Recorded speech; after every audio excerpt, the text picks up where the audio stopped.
Hello সকলকে। আশা করছি সকলে ভালো আছো। আমরাও ভালো আছি আলহামদুলিল্লাহ। তো আজকে আসছে আমার আম্মু আমাদের বাড়ি। কারণ সিয়াম দুয়াকে দেখতে। বেশিক্ষণ সময় নিয়ে আসছে না, কারণ আম্মু কালকে কলকাতা যাবে ডক্টর দেখাতে, তো আমার নানুর বাড়ি চলে যাবে আজকে। নানুর বাড়ি থেকে কালকে ট্রেন ধরবে। তো সেই কারণে আম্মুকে আমি টাইম যেন দিতে পারি, তার আগেই আমি সবকিছু কাজ যেন কমপ্লিট করে নিতে পারি। সেই জন্য আমি ব্রেকফাস্ট করেই বিছানা গুছিয়ে নিলাম। এরপরে বিছানাগুলো ওয়াশ করার জন্য চলে যেতেই আম্মু চলে এসছে বাড়ি। তো আম্মু সিয়াম দুয়াকে নিয়ে খেলতে ব্যস্ত হয়ে গেল। তো এইদিকে একটু চিকেন এনেছিল বাড়িতে। তো চিকেনটা রান্না করে নিলাম, কারণ আমাদের বাড়িতে মানুষজন এমনিতেও অনেকটাই কম।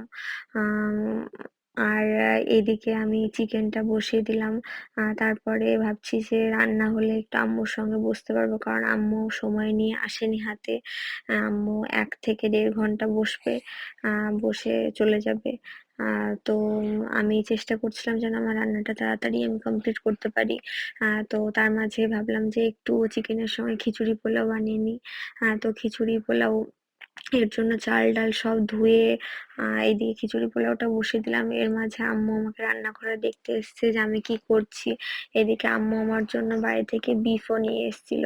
তো সেই বিফ চিকেন আর টমেটো চাটনি আর স্যালাড দিয়ে আজকের লাঞ্চটা আমার হলো। আর এদিকে আমি স্নান করে লাঞ্চে বসে গেছি।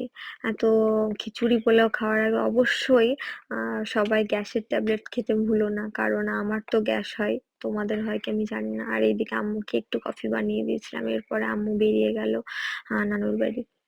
তো এদিকে শিয়াম কান্না করছে যে নানু আমাকে নিয়ে চলো, নানু আমাকে নিয়ে চলো তোমার সঙ্গে। কিন্তু আম্মু হয়তো কলকাতা না গেলে যাওয়াটা সম্ভব ছিল, কিন্তু আম্মু কলকাতা যাবে, ওকে সামলাতে পারবে না। এই কারণে পাঠানো সম্ভব না। এরপরে ওর পাপাও চলে গেল গাড়ি নিয়ে বাইরে। তো ওটা দেখে শিয়াম আরো কান্না করছিল জোরে জোরে। এরপরে ওর পাপা শুনলো যে শিয়াম কান্না করছে প্রচন্ড। তারপরে দেখি ওর পাপা বাড়ি চলে এসেছে শিয়ামের জন্য। এরপর এইভাবে আমার দিনটা কাটলো।